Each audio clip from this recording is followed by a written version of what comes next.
All right, we are here on the final day of New Balance Nationals, and we are joined by our boy Milers, who just finished, came off the track, probably have not cooled down yet. Jackson Heidesch won the race, 4:02.25, and then also Cole, we brought you on because you were the early one pushing the pace. So we're also joined by, of course, my co-host and new analyst in the booth, Olympian, New Balance athlete, Corey McGee. Hello. Good job, guys. Congratulations. Thank you. Yeah, thank you. What's your opening question for them? Are you guys friends? No, we we hate each other. Like, this hurts right now. yeah, so. it's painful it's sitting hard next to to each other sit. right now. Yeah. The idea of like bringing on enemies for an interview together, I really like. All right, so I'm gonna bring up the race. We can talk through it as we go. But how are we feeling? We're coming back after the 2 mile. Yesterday, you guys just seemed to be enjoying the best of Boston and hanging out watching track. Were legs feeling good coming in? Yeah, I mean, I felt pretty good. Coming into this week, my hip was bugging me pretty bad, and so I didn't really even know if I was going to be able to race. So just being able to toe the line with these guys and compete and run some quick times was a blessing. And so, I was feeling pretty good coming in and just wanted to give it my best. Yeah, for me coming in the weekend, I felt really, really good in that 2 mile on Friday. I felt like I left a little bittersweet and it kind of had a sour taste in my mouth. And I had all eyes set on this race since I finished Friday, and I actually felt really, really good. I had a run yesterday to kind of get the gunk out of my legs, but I actually felt really, really good going today and just kind of happy to be here, happy to compete with these guys and hang out with these guys more than anything. So, yeah. Into the race, where are we starting here? You guys are both down on the lower side. Yeah. Which do you guys ever overthink that when you're like starting behind like that? Or I'm not going to lie, I got a pretty bad start in the 2 mile on Friday, and so it was definitely in the back of my mind. I wanted to get out well today, and so, I went out pretty quick there towards the front, then Jackson went right around me. So, we're both kind of right up there out from the gun. And now those lights were being set for 4 flat, correct? Yes.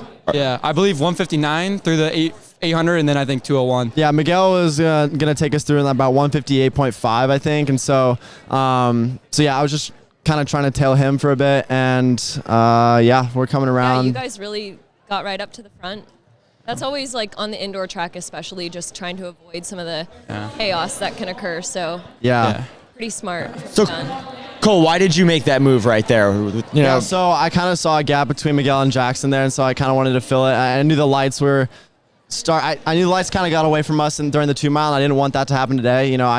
I wanted to try and push the pace early. I'm not in the best mile shape right now. I kind of knew that going in, and so I tried to rely on my strength to kind of take it out early and hopefully hold on towards the end. And so we got some gaps there, though. So you're not fully committing to the rabbit, Jackson. You're not fully committed to Cole. What's going on? This is a very high school move, boys. We're not super used to pace just yet. This is definitely new to us, but I did try to close on Miguel. I think I clipped him on the heel, so he sped up a little bit, and then I kind of closed it back up eventually. But I think around lap 2 I clipped Miguel on the heel, and then after the race he was like, "Did I get in your way?" I was like, "No, dude, you're good." He did an amazing job with the pace, and so I started to close it right here. I saw the lights down to the side of me, so I felt really good. I think this is going through 600 meters, and I just wanted to make sure I was going through about 2 flat, and then just seeing what I had left that last 800 meters. So. And how are you feeling at this point, Jackson? Very content to just hang out. Yeah. So I'm kind of trying to close the gap on Cole, trying to stick with him. And honestly, it felt like I kept pushing and pushing and pushing. He just wasn't getting closer. And that's kind of how the mile feels. Like you continuously give more effort, but you're either falling off or like holding the same pace. Yes. And it's a weird race. It feels like you're just constantly sprinting like the 800, but it's just like whatever. In this case, 8 laps longer or 4 laps longer. So 2 flat through the 8. Yeah. Have you guys? What's the fastest you've ever gone through in? For me, I think 204. When I ran 406 back in June, I went 204 and then 202, and I actually closed in a 59. So I knew though, like coming in this race, I knew there was guys like Simeon and Aaron and even Tenoda. Those guys, they're sub 150, 800 guys, 150. And I'm a 154 guy, so I knew if I left it to the last like 600 and we're in a pack, I was going to lose that race. So I was actually really happy Cole took it out, and that's kind of what I was planning to do too. Is hit it hard from the front, and like try and go out and go fast from the front, because I knew if I kind of left the last 600, like I said, I'd get out kicked. So you just take the pace right here. Are you thinking this is my move? Like when I take the lead right here, I'm not giving it back? Because spoiler alert, you do at point. Yeah, honestly, so when I passed Cole, I was feeling really, really good, and it was around 1K, and that's usually kind of like into my race plan. I'd like to make my moves around 1K, and I honestly did not know Devan was anywhere near us. I thought it was just me and Cole.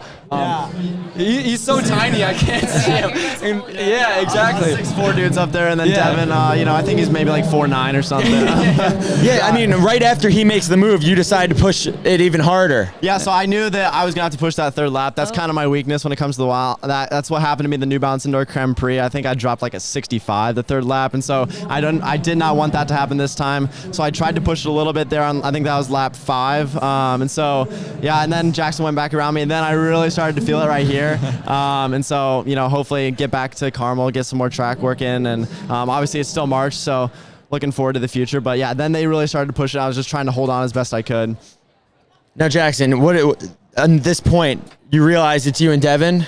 Yeah, so I didn't really see him until like right about here. I think you might be able to see my eyes. They looked up towards the scoreboard. I realized, he's right there. Like he's gonna pass me. And I knew I made a move on Cole and I passed him, but I did not know Devan was that close. And I thought I was actually gapping the field more than I was. And that was the moment I was like, oh, he might have me beat here. Like I was out. I was out of gas. And I think if I make another move in about 100 meters and then get passed again, and I got him in the last 50 meters or whatever. But. So Devan's making the pass right before the turn. You make all of your passes seeming coming off the turns. Corey, what's your preference? That's the smart thing to do. I think it's great that you guys are coming off the turn and taking advantage of it. I was actually appreciating that because sometimes I'm not as smart and I try to pass top of the turn. Yeah, kind of amateur hour, but good job. Good job. Did you guys get clipped a little there? Yeah, so it was a clean move, obviously, but there's going to be bumping around a 200-meter track just because it's so. I mean, when you're racing like this and those turns are coming every 100 meters or whatever, it just gets really, really bunched up kind of. So, yeah, I think he might have clipped me a little bit, but, I mean, it didn't really make a difference, I think. So something that you did a really good job of was getting past and immediately attaching. Oftentimes, especially that late in the race, someone goes by you. How do you not disengage, I guess, and, still believe in yourself that pace is something you can hold? Yeah, and that's hard, honestly. That's something I've had to work on for the past 4 years because when I get past, my main thing that goes in my head is, I'm losing. He's getting me, he's stronger than me, and it's kind of something I had to work on almost in practice, too, and, workouts is being able to stay engaged. That's a big part of the race because, a kick doesn't mean anything if you're 50 meters behind him with 200 meters to go. So you just got to stay engaged and react is kind of the word I like to use, and be reactive to when guys make moves and make sure you're still on their heels when they make that move. So yeah. That's a really hard skill. All right, so Devan though, same thing, gets past, does not give up. At this point here, final straightaway, neck and neck. Do you think you have it? I mean, normally you make a pass, he makes a pass, he comes back on you.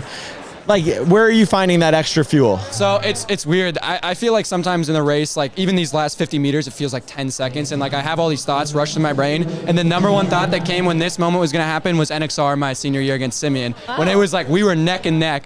And I just remember having that little half second of doubt, I'm going to lose this. He's got me, he's stronger than me, he's out, he's kicking me. And I feel like his switch kind of just flips and you're like, no, I got this. And it feels like it's a 10-second thought, but it's really a half a second thought.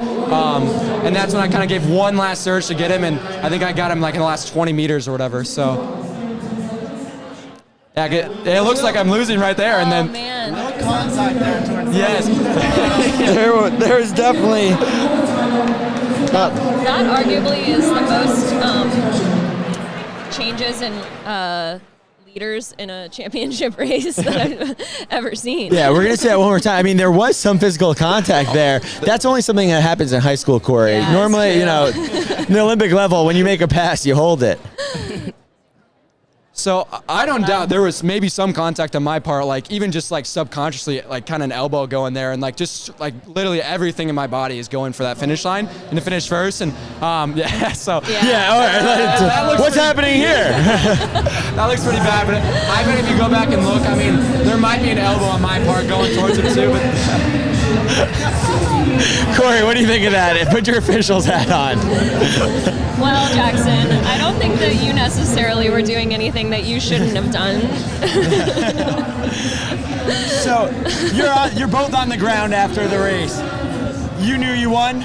no, I had no idea. Really? Wow. Tumbling through the finish line, I look up and I'm looking, and honestly, I didn't even know what my time was. I kind of heard them coming down the home stretch, like saying 355, 356, 357. That sub 4 was on my mind. I thought I was gonna be a little off, just because my last 600 was a little slow, maybe. But yeah, I had to look up at the scoreboard and see who won. I actually still don't know the final times yet. I haven't looked yet. Some battle scars to take. Yeah, I got some on my knees. I can feel one on my back. That's cool. Yeah, exactly. Stories to tell. Yeah. Maybe they'll form into scars. Yeah. The chicks will dig the scars for sure. Corey, having watched these two guys race, what do you think? They have a future in the sport? Most definitely. Just the strategy, the thought process, just the approach to the race. It sounds like you guys already are pretty seasoned vets, honestly. Yeah. It's rare to see like 402 come down to the wire, so many guys there together. Big personal best. Now what? Like, where do we go from here? Yeah, so I'm actually, me personally, I'm up on a flight to Costa Rica tonight, so I gotta kind of relax, enjoy some weather. This interview's over. Yeah, exactly. Yeah. No, just hang out with my family. I mean, I'll be running down there, but hang out down there. It's my spring break right now. And then I open up outdoors probably in 4 or 5 weeks, and I think my next race will probably be another mile, because I've kind of had a lot of success in the 2 mile, and I thought I kind of want to try the mile and maybe even give it the 800 a crack. So yeah, but. Yeah, I'm going to take a nice break. I've been going at it for about 8 or 9 months now. So, yeah, I'm looking forward to kind of taking it easy, maybe missing the sport a little bit, and then get back to it for outdoor. And so, yeah, I'm super pumped to kind of just chillax for a little bit because I've been going. Corey, what do you do at this point in the season where it's like it's not full off season yet, but it's kind of that in between? How do you spend your time? I usually will take a week or so and maybe not run for like 5 days and then take my time getting back into it. So I feel like it's really good to take a break after indoor, take a beat, and then, like you said, miss it and then get back for outdoor, because there's like 3 or 4 months there where you just have to be so locked in, just absolutely like blinders on. Definitely. And sometimes you need that week just to prepare mentally for that. So Yeah. great choice. Yeah, absolutely. Corey, what do you think of the whole idea of being able to break down races right after a race? Is that something that you'd want to ever do, or it's like it's kind of weird watching yourself immediately after? Like you want that in the privacy of your own home sometimes. I think it's a good skill. Like I talk about it with my coach, being able to finish the race, and like obviously often we're not happy with our races. Like if you aren't the winner, there's reasons for you to criticize yourself. So it's nice to like see it and learn from it immediately instead of like sulking. So I think it's a really positive thing to do. Yeah, love it. Cool. Well, Yeah, I think it's different also, like whether you win or lose, like breaking down the race, because like I can go back and think even like my 2 mile where Connor beat me by a second, and there's like 6 things I can pick out, like, oh, I did that wrong, that wrong, that wrong. Totally. And this race, like, I mean, there's still a few, obviously I have mental mistakes and physical mistakes as well, but I think it's different like while winning and losing, so it's kind of cool to do both. And yeah, this is awesome. Absolutely. Yeah. I mean, every other sport, like watching game footage is a big part of it, drawing X's and O's with coach afterwards, right? And so, well, this was awesome. Congratulations, both of you guys. Unbelievable weekend. Great getting to know you both. Yeah. Best of luck. It seems like you've spent some time with Corey before and seen her at other meets. It's not special to hang out with Olympians. This is not a day, you know. Yeah, exactly. Cool. Well, congratulations. Thank you very much. Appreciate it. Yeah, I appreciate it.